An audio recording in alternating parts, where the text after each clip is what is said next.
கோவை விமான நிலையம் அருகே கடந்த 2ஆம் தேதி 20 வயது மாணவிய 3 பேர் கொண்ட கும்பல் பாலியல் வன்கொடுமை செய்த சம்பவம் ஒட்டுமொத்த தமிழகத்தையே உலுக்கியிருக்குன்னு சொல்லலாம்.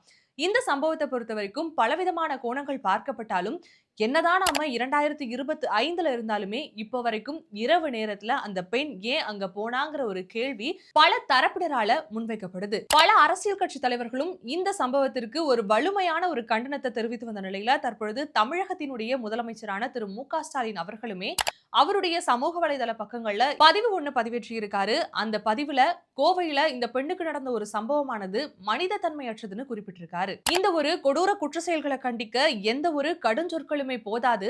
அவர்கள் தற்பொழுது உடனடியா கைது செய்யப்பட்டிருக்காங்க. ஒரு மாதத்திற்குள்ளேயே குற்றப்பத்திரிகை தாக்கல் செய்யப்பட்டு அதிகபட்ச தண்டனையை அந்த குற்றவாளிகளுக்கு கொடுக்க காவல்துறையினருக்கு உத்தரவிட்டிருக்கிறதா அவருடைய தரப்புல இருந்து தகவல் வெளியாகி இருக்கு. மேலும் இத்தகைய தண்டனைகள் வக்ரமிக்க ஆணாதிக்க மனநிலைக்கு முற்றுப்புள்ளி வைப்பதோடு நம்முடைய சமூகம் ஒரு முற்போக்கு சிந்தனை வாய்ந்த சமூகமா மாறும்னு குறிப்பிட்டு பேசியிருக்காரு.